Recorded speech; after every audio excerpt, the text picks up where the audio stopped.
He had been standing behind the counter for almost 6 hours without a break when the waiter came closer, leaned in quietly and whispered, "Sir." She asked if water was free. Those 7 words froze him. His hand, still holding the notepad, trembled slightly. It wasn't the question that hurt. It was what that question meant. He turned his gaze toward the far corner of the small cafe, where a woman sat hunched over the table, her hands clasped, eyes darting nervously toward the menu she clearly couldn't afford.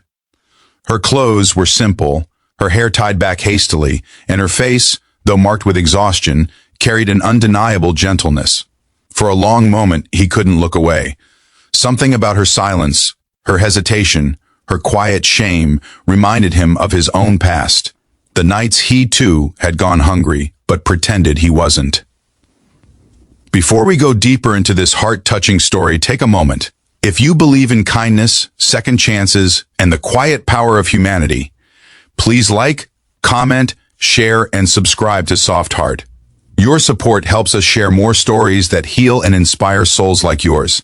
He was Aarav, the cafe's owner, though no one would guess it from his simple shirt and rolled-up sleeves.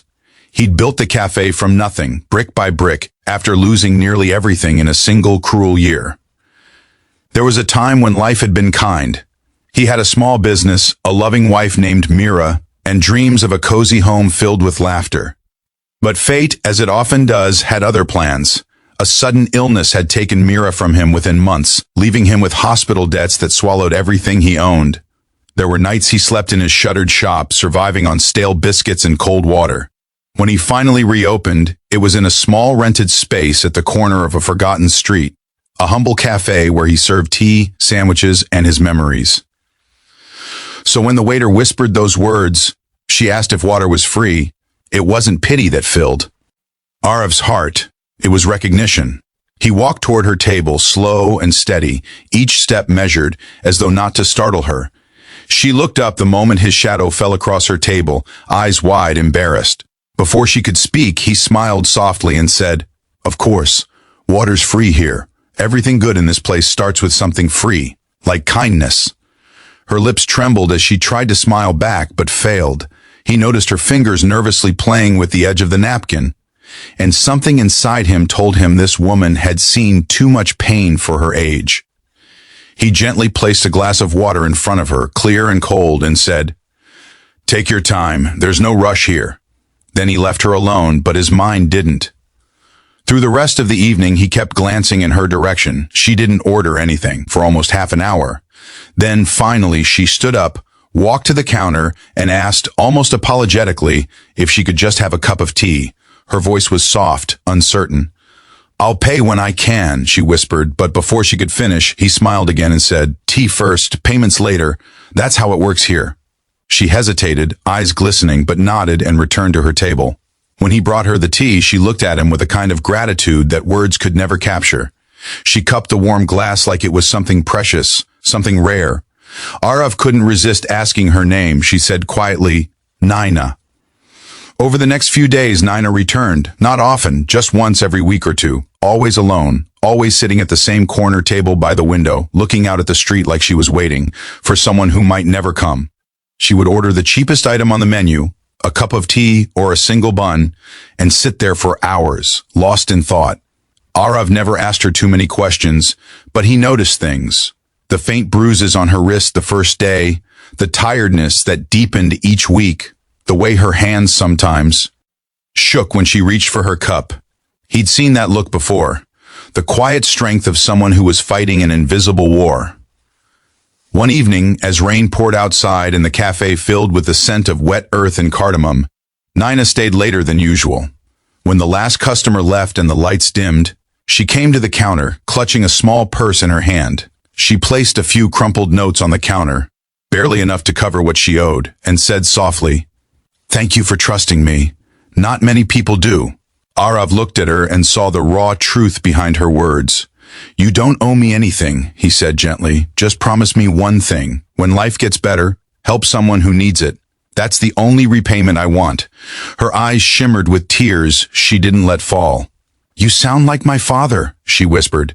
"He used to say the same." From that night onward, something changed. She began helping around the cafe, wiping tables, serving customers, cleaning dishes, without ever being asked. Aarav tried to stop her once, but she simply smiled and said, "I need to keep my hands busy or my heart starts remembering things." It became their quiet routine. She'd work a few hours, and he'd make sure she ate properly before leaving. Slowly, laughter found its way back into their days. She started humming songs as she cleaned, and he started looking forward to evenings again. It wasn't love, not yet. It was something deeper, purer. A connection born not of romance, but of shared pain and gentle healing. Then, one evening, as the sun dipped low, Naina didn't come. Aarav waited, his eyes glancing at the door every few minutes, but she never appeared. Days passed, then a week. The cafe felt emptier, the corner by the window painfully still. He tried to tell himself she'd found a better job, that maybe she was okay. But a small ache inside refused to believe that story. It was almost 2 weeks later when she returned, and this time she wasn't alone. She walked in holding the hand of a small boy, no older than 6, his clothes slightly torn, his face thin but bright. She introduced him simply, "This is Ishan, my son." Aarav's breath caught. He hadn't known she had a child. She smiled faintly, though her eyes told a heavier story. "I left his father," she said quietly. "It wasn't easy, but I couldn't let my son grow up in fear." That evening, Aarav watched as Ishan laughed for the first time inside the cafe, splashing his spoon in his glass of milk.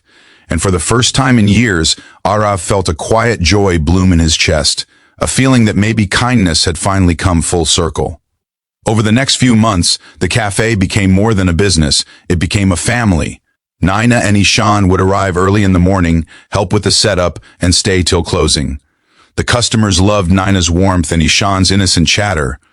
Aarav, who had once lived in silence, now found his days filled with laughter and purpose. But life, in its unpredictable way, wasn't done testing them yet. One winter evening, while closing up, Aarav noticed Naina sitting quietly, holding a letter. Her hands trembled as she passed it to him. It was from the landlord. He was selling the building. The cafe, their only home, would have to close within a month.